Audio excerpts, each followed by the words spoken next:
ایک زمانہ آئے گا جب ہر انسان دوسرے انسان کو دھوکہ دے گا۔ پوچھا گیا کہ دھوکہ کھائے گا کون؟ تو جواب ملا، جو اعتبار کرے گا۔ کم ظرف انسان تعلق ختم ہونے کے بعد سب سے پہلا وار آپ کے کردار پر کرتا ہے، کیونکہ اس کے پاس کہنے کے لیے کچھ نہیں ہوتا۔ اس لیے کم ظرف بندوں سے ہوشیار رہیں۔ جب اپنوں میں ہی منافق اور غدار پیدا ہو جائیں تو میدان میں کھڑا شیر بھی کتوں سے ہار جاتا ہے۔ منافق لوگوں سے بچیں۔ انسان کو اس کی بیوقوفی نہیں بلکہ ضرورت سے زیادہ چالاکی لے ڈوبتی ہے۔ کم ظرف انسان تعلق ختم ہونے کے بعد سب سے پہلا وار آپ کے کردار پر کرتا ہے، کیونکہ اس کے پاس کہنے کے لیے کچھ نہیں ہوتا۔ اس لیے کم ظرف بندوں سے ہوشیار رہیں۔ آپ کے تعلقات قصور سے نہیں بلکہ ذہن کے فطور سے خراب ہوتے ہیں۔ اس لیے اپنا ذہن صاف رکھیں تاکہ اپنے پیاروں سے آپ کے تعلقات خراب نہ ہوں۔ محبت اور عزت کسی کو اتنی مت دو کہ وہ تمہاری عزت کرنا بھول جائے۔ اس لیے جب یہ سمجھیں تو پھر اس کو اس کی اوقات میں ہی رہنے دو۔ برا شخص وہ ہے جو بے ادب ہے، کیونکہ ادب میں اچھائی اور نیکیاں ہی نیکیاں ہیں۔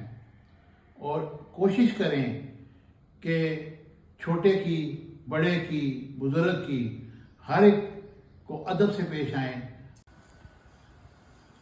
لاجواب ہوتے ہیں وہ رشتے جو احسان سے نہیں احساس سے چلتے ہیں۔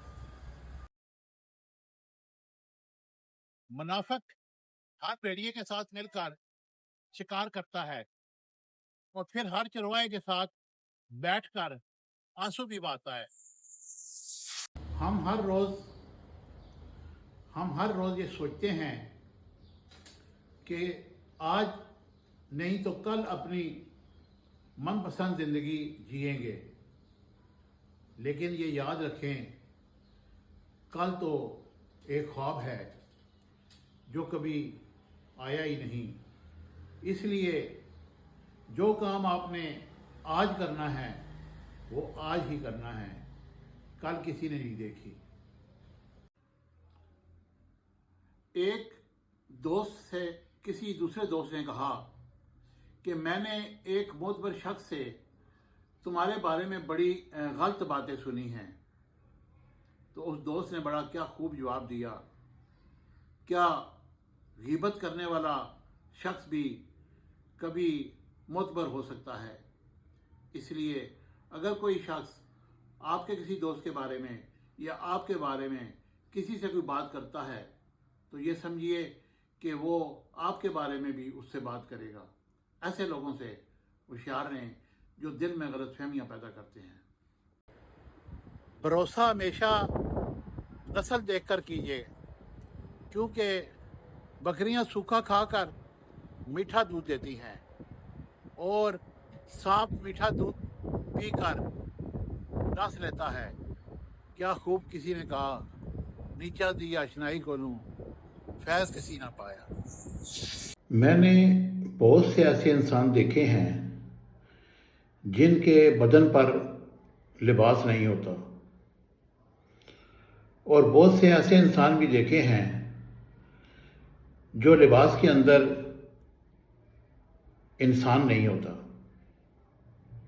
اس بات کو سوچیے گا اور پھر فیصلہ آپ نے کرنا ہے۔ جب تم یہ سمجھو کہ تمہاری دعا قبول ہو جائے اور مستجاب بھی ہو جائے